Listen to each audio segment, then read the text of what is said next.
இயேசு கிறிஸ்துவின் இரண்டாம் வருகை சமீபம் என்று பார்ப்போம். இயேசு கிறிஸ்துவின் இரண்டாம் வருகை ஏன் சமீபம்? உலகத்தை எத்தனை வல்லரசு ஆள வேண்டும் என்று வேதம் தீர்க்க தரிசனமாய் முன் அறிவித்ததோ அத்தனை வல்லரசுகளில் ஒன்று தவிர மற்றவை அனைத்தும் தோன்றி ஆண்டு அழிந்துவிட்டது. இதை குறித்து பார்ப்போம். தானியேல் புத்தகம் 2ஆம் அதிகாரத்தில் வாசிக்கிறோம். பாபிலோனிய ராஜாவாகிய நேபுகாத் நேச்சார் ஒரு நாள் ஒரு சொப்பனத்தை காண்கிறார். அந்த சொப்பனத்தில் அவர் கலங்கி சொப்பனத்தையும் அதன் அர்த்தத்தையும் அறிவிக்க வேண்டும் என்று பாபிலோனிய ஞானிகளுக்கு கட்டளையிடுகிறார். பாபிலோனிய ஞானிகளால் அதை அறிவிக்க முடியாமல் போக தானியேல் தீர்க்கதரிசி தேவனுடைய வெளிப்படுத்தலோடு சொப்பனத்தையும் அதன் அர்த்தத்தையும் அறிவிக்க ராஜாவின் முன்பாக வந்து நிற்கிறார். தானியேல் ராஜாவை பார்த்து, ராஜாவே, நீர் ஒரு பெரிய சிலையை கண்டீர். அந்த சிலையின் தலை பசும் பொன்னும், அதன் மார்பும் அதன் புயமும் வெள்ளியும், அதன் வயிறும் அதன் தொடையும் வெண்கலமும், அதன் கால்கள் இரும்பும், அதன் பாதங்கள் பாதி இரும்பும் பாதி களிமண்ணுமாய் இருந்தது. நீர் பார்த்து கொண்டு இருக்கும் போதே கைகளால் பெயர்க்கப்படாத ஒரு கல் அந்த சிலையை இரும்பும் களிமண்ணுமாகிய அதன் பாதங்களில் மோதி நொறுக்கி போட்டது. அந்த சிலையில் மோதிய கல்லோவென்றால் ஒரு பெரிய பர்வதமாகி பூமியெல்லாம் நிரப்பிற்று. சொப்பனம் இதுதான் என்று கூறி அதன் அர்த்தத்தையும் தெரிவிக்கிறார். நேபுகாத் நேச்சாரே, பொன்னான அந்த தலை நீரே, உமக்கு பிறகு வெள்ளிக்கொப்பான 2ஆம் ராஜ்யம் தோன்றும். அதற்கு பிறகு வெண்கலத்திற்கொப்பான 3ஆம் ராஜ்யம் தோன்றும். அதற்கு பிறகு இரும்புக்கொப்பான 4ஆம் ராஜ்யம் தோன்றும். அதற்கு பிறகு பாதி களிமண்ணும் பாதி இரும்புமாய் இருப்பதற்கு ஒப்பான 5ஆம் ராஜ்யம் பிரிக்கப்படும். அதன் ராஜாக்கள் களிமண்ணோடு இரும்பு கலவாதது போல ஒருவரோடு ஒருவர் கலவாதிருப்பார்கள்.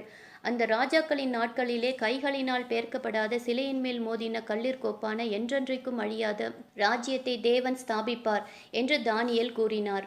ஆனால் வெளிப்படுத்தின விசேஷம் 17ஆம் அதிகாரத்தில் உலகத்தை 7 வல்லரசுகள் ஆளும் என யோவான் தெரிவிக்கிறார். யார் இந்த 7 வல்லரசுகள்? பாபிலோனிய சாம்ராஜ்யத்திற்கு முன்பாக எகிப்தும் அசீரியாவும் வல்லரசுகளாக இருந்தன என வேத புத்தகத்தில் வாசிக்கிறோம்.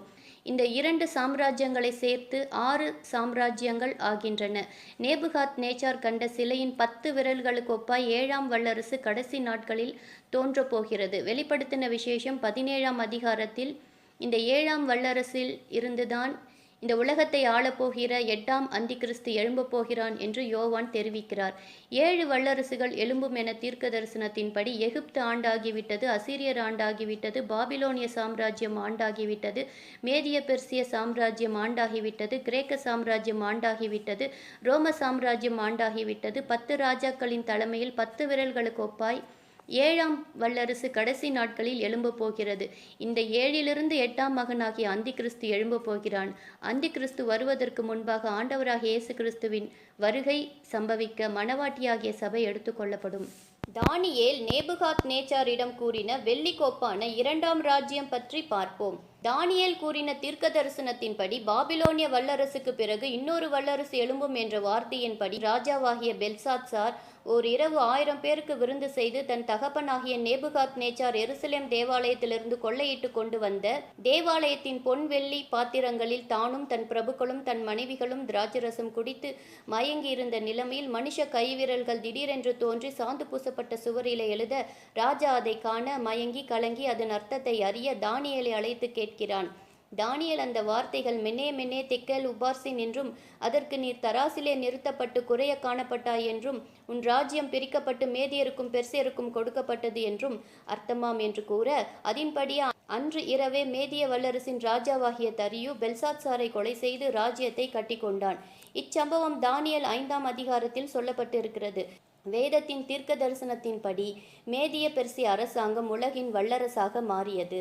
இதுவே தானியேல் நேபுகாத் நேச்சாரிடம் கூறின வெள்ளிக்கோப்பான 2ஆம் ராஜ்யம் ஆகும்.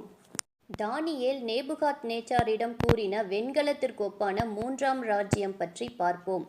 தானியேலின் தீர்க்க தரிசனத்தின்படி மேதிய பெர்சிய அரசின் கடைசி நாட்களில் மகா அலெக்சாண்டர் எழும்பி உலக நாடுகளை ஜெயித்து கிரேக்க சாம்ராஜ்யத்தை ஸ்தாபிக்க புறப்படுகிறான். இவனை குறித்து தானியேல் ஒரு தரிசனத்தை காண்கிறார்.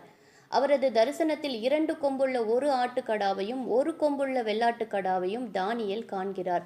1 கொம்புள்ள வெள்ளாட்டுக்கடா 2 கொம்புள்ள ஆட்டுக்கடாவை முட்டி அதன் கொம்புகளை முறித்து அதை கீழே தள்ளி போட்டது என்று காண்கிறார்.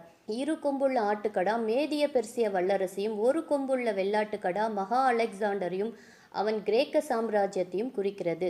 தானியேலின் தீர்க்க தரிசனத்தின்படி மகா அலெக்சாண்டர் மேதிய பெர்சிய வல்லரசை அழித்து கிரேக்க வல்லரசை நிறுவுகிறான். தானியேல் 8ஆம் அதிகாரம் 3 முதல் 8ஆம் வசனம் வரையுள்ள வேதத்தின் தீர்க்க தரிசனம் அப்படியே நிறைவேறியது.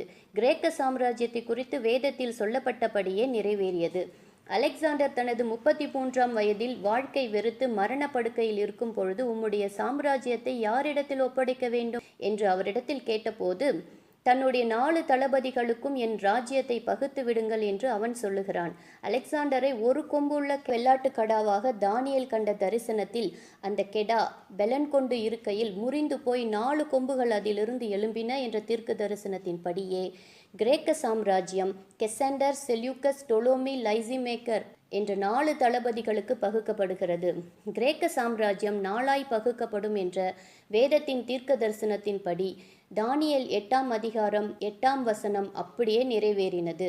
இதுவே தானியேல் நேபுகாத் நேச்சாரிடம் கூறின வெண்கலத்திற்கொப்பான 3ஆம் ராஜ்யம் ஆகும். தானியேல் நேபுகாத் நேச்சாரிடம் கூறின இரும்பிற்கொப்பான 4ஆம் ராஜ்யம் பற்றி பார்ப்போம். தானியேல் கூறின தீர்க்க தரிசனத்தின்படி கிரேக்க சாம்ராஜ்யத்திற்கு பிறகு இரும்பை போன்ற உரம் வாய்ந்த ரோம சாம்ராஜ்யம் எழும்புகிறது. இந்த சாம்ராஜ்யத்தின் ராஜாக்களாகிய ஜூலியர் சீசரையும் அகஸ்தர் சீசரையும் நாம் அறிவோம். அகஸ்தர் சீசர் ரோமர் சாம்ராஜ்யத்தை ஆண்ட நாட்களில் ஆண்டவராகிய இயேசு கிறிஸ்து உலகத்தில் பிறந்தார் என்று வேத புத்தகம் மாத்திரமல்ல உலகத்தில் சரித்திரமும் சொல்லுகிறது. லூக்கா எழுதின சுவிசேஷத்தில் அகஸ்துராயனால் குடிமதிப்பு எழுத கட்டளை பிறந்த அந்த நாளிலே என்று லூக்கா குறிப்பிடுகின்றார். நேபுகாத் நேச்சார் சொப்பனத்தில் தோன்றிய சிலையில் இரும்பினால் ஆன கால்களுக்கு ஒத்த ரோம சாம்ராஜ்யம் 2 கால்கள் பிரிந்திருப்பது போல மேற்கு சாம்ராஜ்யம் என்றும் கிழக்கு சாம்ராஜ்யம் என்றும் பிரிகிறது. இதுவே தானியேல் நேபுகாத் நேச்சாரிடம் கூறின இரும்பிற்கொப்பான 4ஆம் சாம்ராஜ்யம் ஆகும். தானியேல் நேபுகாத் நேச்சாரிடம் கூறின இரும்பும் களிமண்ணிற்கொப்பான கடைசி ராஜ்யத்தை பற்றி பார்ப்போம். நேபுகாத் நேச்சார் கண்ட சிலையின் 10 விரல்களுக்கொப்பான கடைசி சாம்ராஜ்யமாகிய ஈசியும் நம் கண்களுக்கு முன்பாக தோன்றிவிட்டது. 1957ஆம் வருடம் ரோமிலே எங்கெல்லாம் பழைய சாம்ராஜ்யம் வியாபித்து இருந்ததோ அந்த இடத்தை சேர்ந்த 6 ஐரோப்பிய நாடுகள் ஒன்று கூடி ஒரு ஒப்பந்தத்தை கையெழுத்திட்டு யூரோப்பியன் எக்கனாமிக் கம்யூனிட்டி என்ற அமைப்பை ஏற்படுத்தின. இது இஇசி என்றும் காமன் மார்க்கெட் என்றும் அழைக்கப்படுகிறது. இஇசி ஒரு வாணிப அமைப்பு தானே, எவ்வாறு வல்லரசாக மாறும் என தீர்க்க தரிசன ஆராய்ச்சியாளர்களுக்கு எதிராக கேட்கப்பட்டது. ஆனால் இஇசியில் ஏற்பட்டு வருகிற மாற்றங்கள் இதுதான் தானியேலினால் முன்னறிவிக்கப்பட்டதும் வெளிப்படுத்தின விசேஷத்தில் கூறப்படுகிறதுமான 7ஆம் வல்லரசு என உறுதிப்படுகிறது. இஇசியில் மேற்கு Germany, France, Holland, Luxembourg, Britain, Ireland, Denmark, Belgium, Italy, Greece என்னும் 10 நாடுகள் அங்கம் வகிக்கின்றன. வெளிப்படுத்தின விசேஷத்தில் 17ஆம் அதிகாரம் 12, 13ஆம் வசனத்தில் நீ கண்ட 10 கொம்புகளும் 10 ராஜாக்களாம். இவர்கள் இன்னும் ராஜ்யம் பெறவில்லை. இவர்கள் மிருகத்துடனே கூட 1 மணி நேரம் அளவும் ராஜாக்கள் போல அதிகாரம் பெற்றுக்கொள்ளுகிறார்கள். இவர்கள் தங்கள் வல்லமையும் அதிகாரத்தையும் மிருகத்திற்கு கொடுப்பார்கள் என்ற வசனத்தின்படி இந்த 10 விரல்களுக்கு ஒப்பான 7ஆம் வல்லரசிலிருந்து 8ஆம் மகனாகிய அந்து கிறிஸ்து எழும்ப போகிறான். இதுவே தானியேல் நேபுகாத் நேச்சாரிடம் கூறின இரும்பும் களிமண்ணிற்கொப்பான கடைசி ராஜ்யம் ஆகும். என் அன்பு தேவனுடைய பிள்ளைகளே, இயேசு கிறிஸ்துவின் வருகை மிக சமீபம்.